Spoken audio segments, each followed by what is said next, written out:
রমাদানে আমরা আল্লাহর কাছে যখন দোয়া করি, দোয়ায় যেন এই কথাটা আমরা বলতে ভুলে না যাই, রব্বানা আতিনা ফিদ দুনিয়া হাসানা ওয়া ফিল আখিরাতি হাসানা ওয়া কিনা আযাবান নার। আপনারা মনে মনে বলবেন যে দোয়াটা তো আমাদের প্রত্যেকেরই মুখস্থ আছে, কিন্তু এই দোয়াটা এত দামি দোয়া, এই দোয়াটা যদি শুধু আপনি একটু বুঝে বুঝে বুঝে বুঝে যদি একটু অ্যানালাইসিস করেন, দুনিয়ার সমস্ত কল্যাণ আল্লাহর কাছে আপনি চাইলেন, আখিরাতের সমস্ত কল্যাণ আপনি চাইলেন, কি বাদ আছে?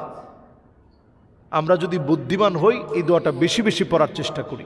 নবী করিম সাল্লাল্লাহু আলাইহি ওয়াসাল্লাম আবু হুরায়রা রাদিয়াল্লাহু তাআলা আনহুকে হাতে ধরে 5টি বিষয় নবীজি সাল্লাল্লাহু আলাইহি ওয়াসাল্লাম শেখালেন, আঙ্গুলে গুনে গুনে গুনে গুনে। 1 নাম্বার, ইত্তাকিল মাহারিম তাকুন আ'বাদান নাস। আবু হুরায়রা, তুমি যদি আল্লাহকে ভয় করে হারাম থেকে বাঁচো, তুমি সবচেয়ে বড় আল্লাহর ওলি হতে পারবে।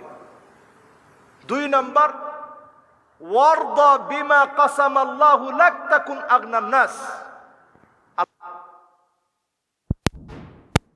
সবচেয়ে বেশি ধনী হতে পারবা। ওয়া আহসিন ইলা জারিক তাকুন মুমিনা।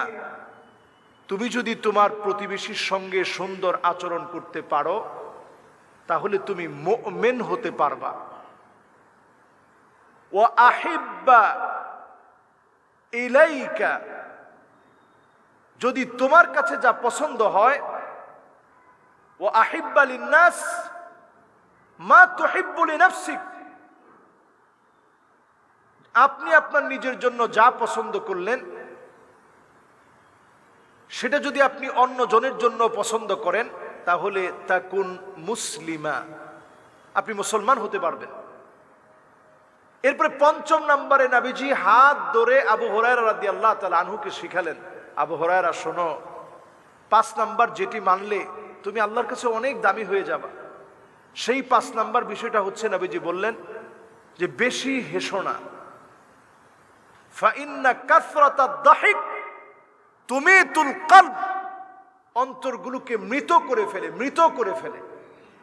অন্তরকে যদি জীবিত রাখতে চান, অধিক পরিমাণে বেশি বেশি করে আল্লাহ রাব্বুল ইজ্জাতুল জালালকে অধিক পরিমাণে ডাকেন, চোখ দিয়ে পানি ছেড়ে দেন, কান্নাকাটি করেন, আল্লাহর কাছে ফরিয়াদ করেন, দেখবেন অবশ্যই ইনশাআল্লাহ আল্লাহ তাআলা আপনার আমার প্রত্যেকের জন্য আল্লাহ তাআলা সহজ করে দিবেন।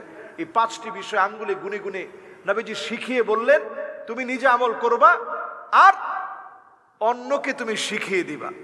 আমরা এই ভিডিওটা ছড়িয়ে দিব, অন্যকে শেখানোর চেষ্টা করব, নিজেরও আমল করব। আসসালামু আলাইকুম ওয়া রাহমাতুল্লাহি ওয়া বারাকাতুহু।